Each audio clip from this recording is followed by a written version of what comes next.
स्वतंत्रता सेनानी रास बिहारी बोस के बारे में जानकारी।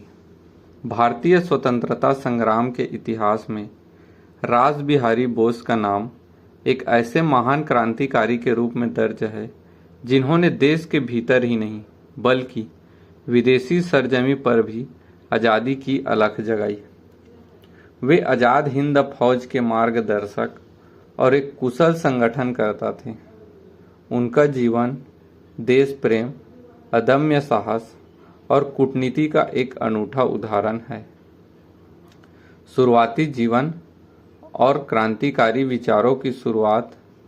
रास बिहारी बोस का जन्म 25 मई 1886 को पश्चिम बंगाल के बर्धमान जिले के सुबलदाहा गांव में हुआ था।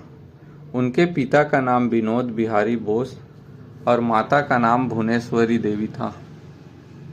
रास बिहारी की प्रारंभिक शिक्षा उनके गांव में ही हुई और बाद में उन्होंने चंदन नगर के डुप्लेक्स कॉलेज में पढ़ाई की थी।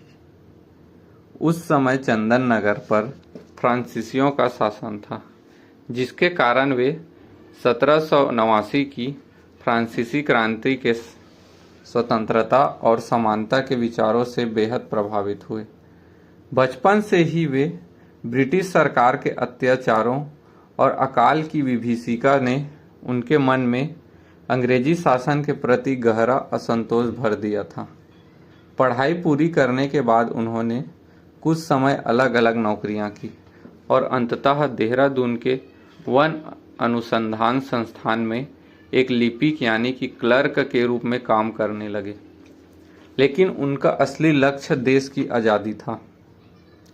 लॉर्ड हार्डिंग पर बम हमला, दिल्ली षड्यंत्र। सन 1905 में बंगाल विभाजन के बाद रास बिहारी बोस सक्रिय रूप से क्रांतिकारी गतिविधियों में शामिल हो गए। उन्होंने युगांतर और गदर आंदोलन के क्रांतिकारियों के साथ मिलकर ब्रिटिश सरकार को हिलाने की योजना बनाई। उनकी सबसे साहसिक और ऐतिहासिक योजना थी तत्कालीन British viceroy Lord Charles Hardinge की हत्या का प्रयास। 23 दिसंबर 1912 को जब लॉर्ड हार्डिंग दिल्ली के चांदनी चौक से एक भव्य जुलूस के साथ गुजर रहे थे, तब रास बिहारी बोस के मार्गदर्शन में क्रांतिकारी बसंत कुमार विश्वास ने उस पर बम फेंका।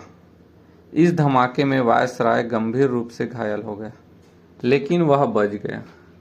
इस घटना के बाद ब्रिटिश पुलिस ने क्रांतिकारियों की धरपकड़ शुरू कर दी, लेकिन रास बिहारी बोस इतने चतुर थे कि वे तुरंत देहरादून लौट आए और अगले ही दिन ऑफिस में इस तरह काम करने लगे जैसे कुछ हुआ ही न हो, जिससे किसी को उन पर शक नहीं हुआ। उधर आंदोलन और जापान पलायन। इसके बाद 1913 में उनकी मुलाकात महान क्रांतिकारी जतिन मुखर्जी से हुई। रास बिहारी बोस ने गदर पार्टी के साथ मिलकर 1915 में ब्रिटिश सेना की भारतीय सैनिकों के सहयोग से एक बड़े सशस्त्र विद्रोह की योजना बनाई। दुर्भाग्य से एक गद्दार के कारण यह योजना लीक हो गई और अंग्रेज सरकार मुस्तैद हो गई। चारों तरफ गिरफ्तारी के जाल बिछ चुके थे। ब्रिटिश खुफिया एजेंसियों से बचने के लिए रास बिहारी बोस ने भेष बदला और पी.एन. टैगोर के फर्जी नाम से एक जहाज में सवार होकर 1915 में जापान चले गए।